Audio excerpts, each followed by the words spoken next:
El conocimiento científico, en cambio, es aquel que se somete a verificación y no va a ser reconocido como verdad si no pasa la prueba de la rigurosidad metodológica. Denme un momento. Emanuel, buenas tardes. Fíjate que por los compañeros que querían que se grabara la clase, nos pasamos a una sesión de Zoom. No sé si recibiste el mensaje en el chat de los compañeros que envió Cindy Toledo. Sí, buenas noches. Fíjese que sí, pero no puedo entrar allá tampoco, entonces ya. Voy a buscar este otro. Tal vez me estás pidiendo entrar y yo no te he admitido porque estoy aprendiendo a usar Zoom y no me doy cuenta cuando estoy concentrando la clase, entonces se me olvida. Ya te admití. Ok, muchas gracias. Bueno, siempre estuvo bien dejar abierto esto. Ok, ya. Todavía logramos captar a otro compañero que se había quedado ahí rezagado, que no le había yo admitido. Bueno, entonces, retomando, la posibilidad de demostrar el método a través del cual nosotros construimos ese conocimiento es lo que le da la validez y la veracidad a nuestro conocimiento. ¿Qué nos indica eso? Que cualquier cosa que ustedes quieran dar, incluir en su informe de investigación al final de la investigación que van a realizar en su tesis, va a tener que estar respaldado por un método rigurosamente aplicado, ¿verdad? Es decir, no cualquier cosa vale. No se vale emitir una opinión, porque aquí no vamos a emitir opiniones, aquí vamos a argumentar con fundamentos. Fundamentos teóricos y fundamentos empíricos. Los teóricos son los que vienen de cualquier corpus de teoría construido por personas estudiosas de las ciencias sociales previamente. Y empíricos, toda aquella información recolectada rigurosamente, procesada y analizada a la luz de la teoría, que nos va a arrojar la realidad. Es decir, lo empírico viene de la experiencia, y la experiencia es la que nos da el uso de los sentidos, ¿verdad? Entonces, es lo que se puede tocar, sentir, oler, ¿verdad? Es lo que está en el mundo, en la realidad, como le llamamos nosotros, a nuestro entorno, a los fenómenos de la sociedad. Entonces, la investigación al final es una conjunción o una combinación de elementos teóricos, elementos metodológicos y elementos epistemológicos, que son los más abstractos y los filosóficos a los que nos se está refiriendo Jaime Osorio.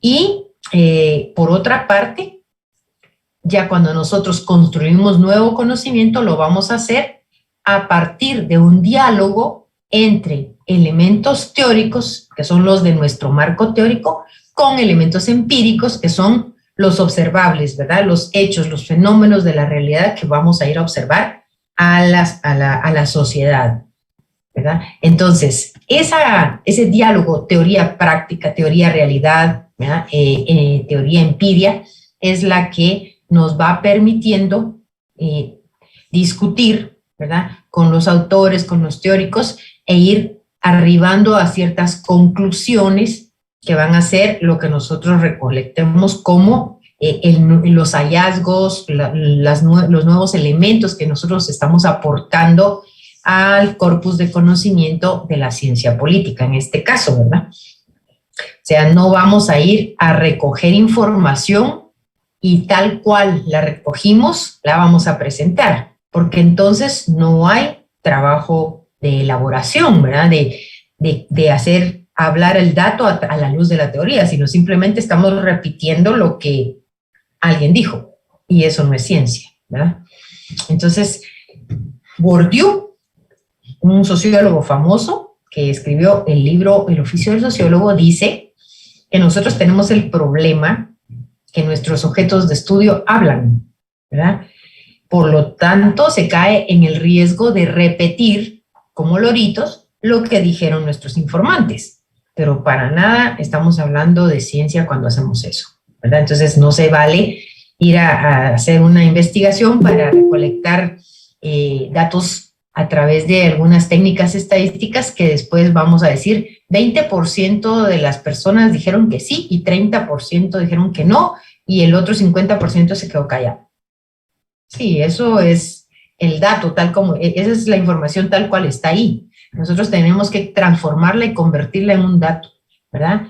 Y analizarla a la luz de nuestras hipótesis o la construcción de nuestros objetivos y de nuestros marcos teóricos, y entonces aportar algo de nuestra propia cosecha para que esto sea algo más que la simple y llana respuesta del entrevistado, ¿verdad?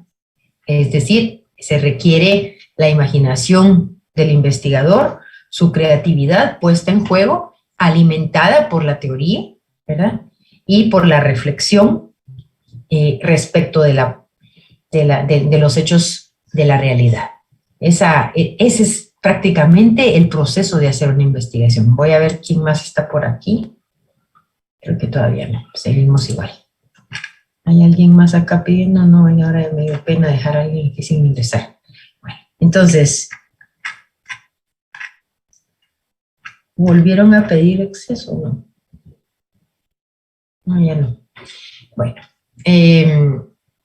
¿alguien más que quiera aportar para el tema de la lectura de Jaime Osorio, por favor, que levante la mano?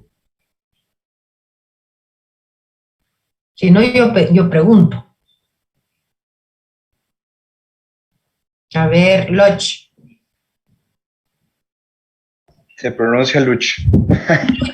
Perdón. Sí. Bueno, para ser honesto, no lo leí. Me siento un poco penado, pero puedo decir algo al respecto, solo con lo que usted ya dijo. ¿Sí le parece bien? Yo creo que, tal vez no la lectura per se, pero creo que la epistemología es en donde radica la mayor falencia de la academia en la escuela. Uh-huh. Porque muchos compas logran incluso cerrar Pensum, pero no saben hacer ciencia. Y no quiero estar como sonar arrogante o pretencioso con esto, simplemente por eso es que la gente no se gradúa, porque no logra hacer la tesis, porque no sabe investigar, porque no sabe, como usted dijo, no simplemente replicar el dato, sino pues producir conocimiento científico al respecto y someter la verdad que está postulando como verdad y someterlo a proceso riguroso, ¿no? Uh-huh. Estamos muy acostumbrados a que los propios catedráticos con sus propias palabras describa tal cosa, ¿no? Y tal vez en los primeros semestres está bien para que vayamos aprendiendo conceptos, ¿no? Pero estamos aquí para ser académicos, para ser técnicos, no para expresar con mis propias palabras lo que yo creo, ¿no? Y también hay una falacia muy normalizada, en que incluso la academia se dice con esto, de que toda opinión es válida. Aquí no. Aquí lo que tiene un fundamento teórico vale, y lo que no es charlatanería. Y punto. Así me. Creo que lecturas como las que usted nos ha dado, que, insisto, tal vez tan hipócrita porque no leí, pero le juro que fue por falta de tiempo, pero la leeré, son fundamentales para que nuestro perfil académico sea eso, un perfil académico y no solo oradores elocuentes que opinan o que replican teorías, ¿no? Porque para repetir cosas, pues mejor audiolibros. Así que gracias, sí, eso tengo que decir. Muy bien, Loch, y sí, la leerás porque tienes que leerla, y todos, ¿verdad? Todos. No se alimenta el cerebro para crear nuevas ideas y una mente no se expande si no se alimenta de nuevas ideas. Entonces aquí tenemos que, desde Einstein lo decía, una mente que se abre a una nueva idea jamás volverá a ser del mismo tamaño. Entonces, mi labor para abonar a la formación de ustedes como investigadores es generar espacios o propiciar situaciones donde ustedes estén en contacto con nuevas ideas para que se expanda su mente, ¿verdad? Yo tuve un caso de el caso de un amiguito de 13 años que era escritor y se ganó un premio y se fue a España en el aniversario de el nacimiento, creo yo, de el autor de El Quijote, ¿verdad? Como premio por un ensayo que escribió. Y él siguió escribiendo otras cosas, pero imagínense, tenía 13 años cuando empezó a escribir. Y cuando tenía como 15, yo lo encontré de nuevo y le digo, ¿y qué tal? ¿Le estás escribiendo? No, este año no escribo. ¿Y por qué? Si sos muy prolífico, sos muy bueno. Sí, pero es que este es mi año de lectura. Entonces, después escribió una novela y en esa novela trataba de unos pueblos originarios que él inventó, pero van a creer ustedes que hasta inventó un lenguaje para ese pueblo, ¿verdad? O sea, este chico con 15 años era capaz de hacer cosas como esa, pero ¿cómo lograba él ampliar su mente para poder ser un creador de ideas y de cosas novedosas? Pues leyendo, ¿verdad? Leyendo.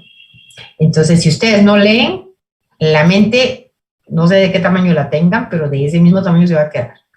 Hasta que uno no amplía su bagaje de conocimiento y expone su cerebro a nuevas experiencias de conocimiento, a nuevas ideas, no vamos a poder ampliar y romper nuestros propios límites.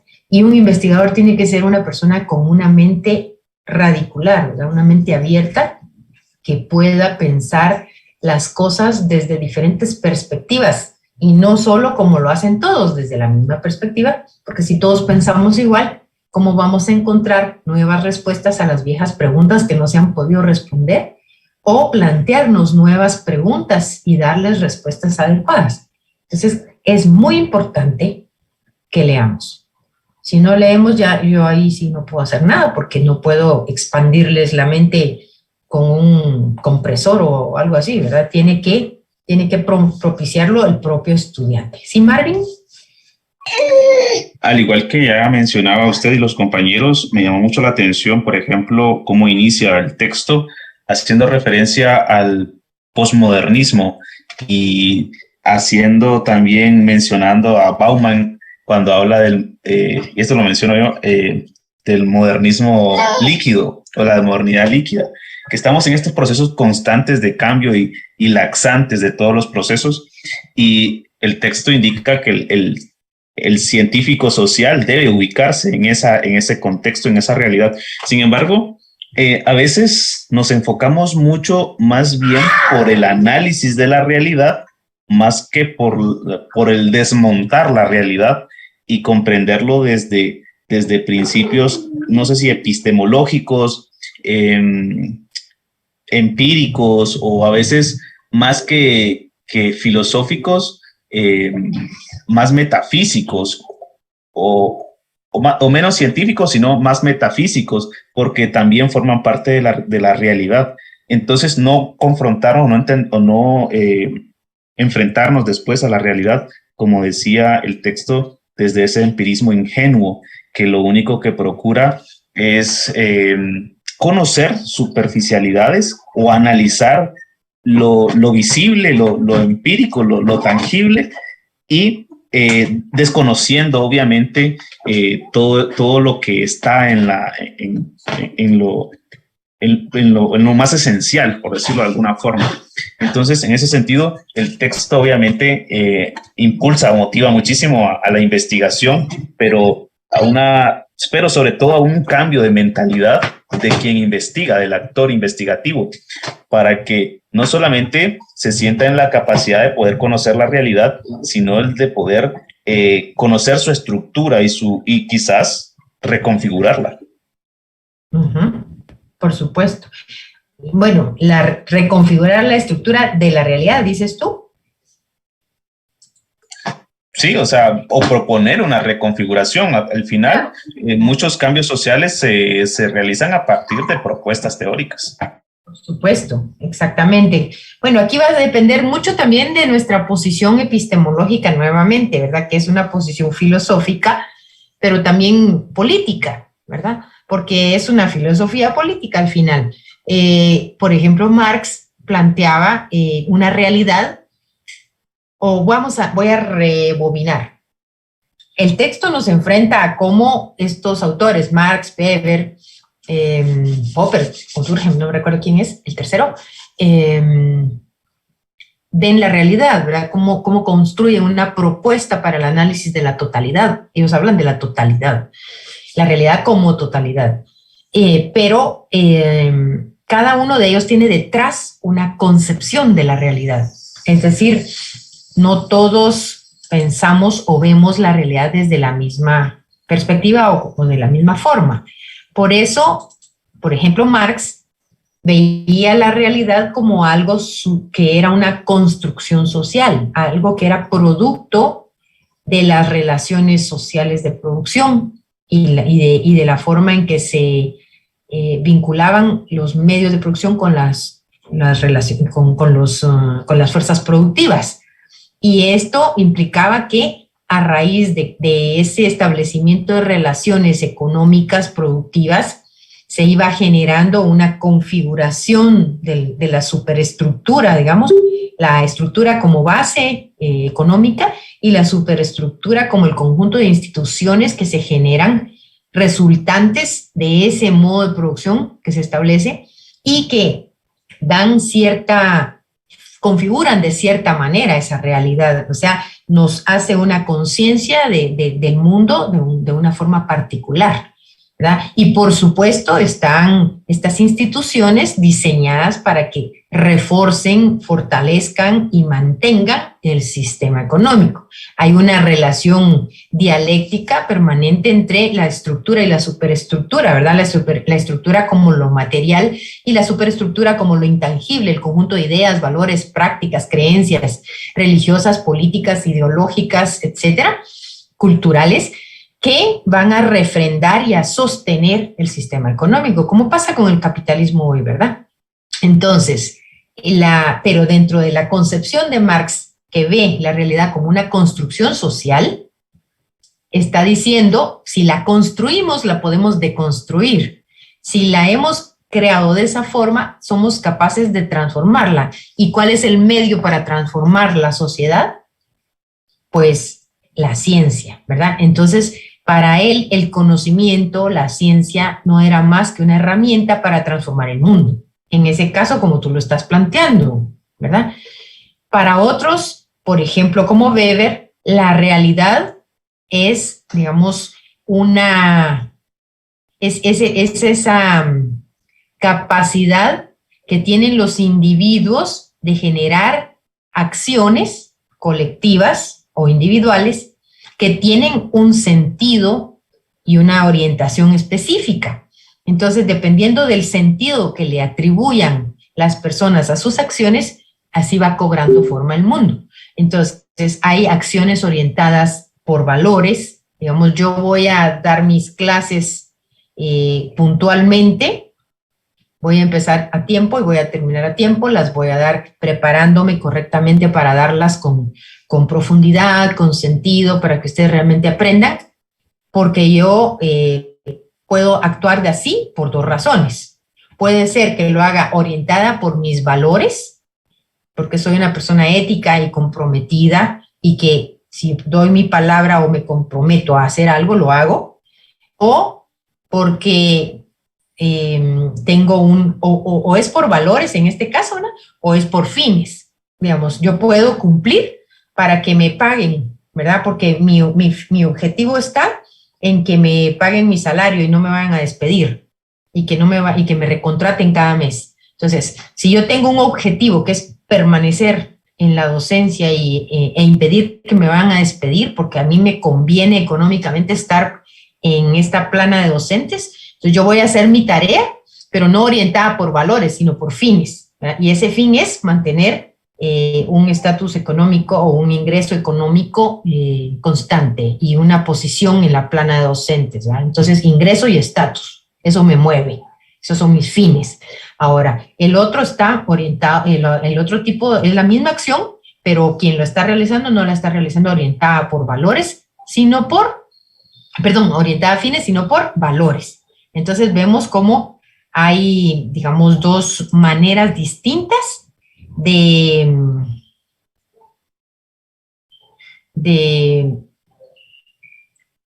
accionar colectivamente.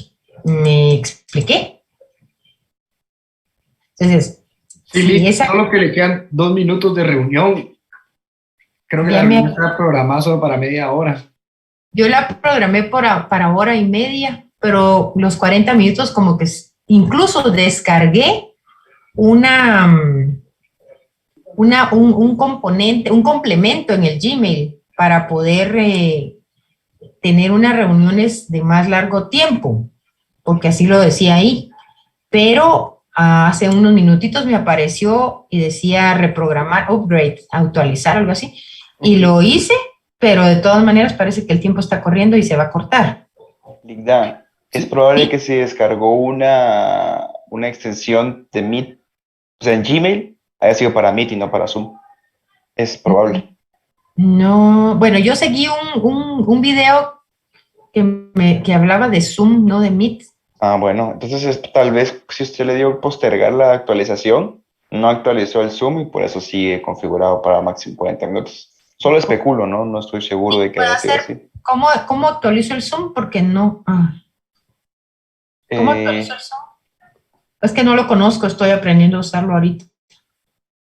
Pues la verdad, yo tampoco sabría decirle y tendría que revisar su Zoom para ver eso, ¿no? Y pues ya solo nos queda un minuto de reunión. Bueno, ¿podemos volver a ingresar con la misma? ¿O todos tienen? A mí me da mucho problema esto, no sé cómo hacer. En este caso, solo sería volver a ingresar y ya, con el mismo enlace. ¿Sí? Entonces, si se corta, volvemos a ingresar, ¿verdad? Para mí es mucho más sencillo el otro, el Meet, porque ese no me da problemas de nada, solo que no se graba. Bueno, entonces, sigamos avanzando y si se corta, vuelven a ingresar. Ay, no sé ni yo cómo voy a volver a ingresar ahí. Pero bueno. Marvin, ¿querías hablar de nuevo o quedó tu mano levantada?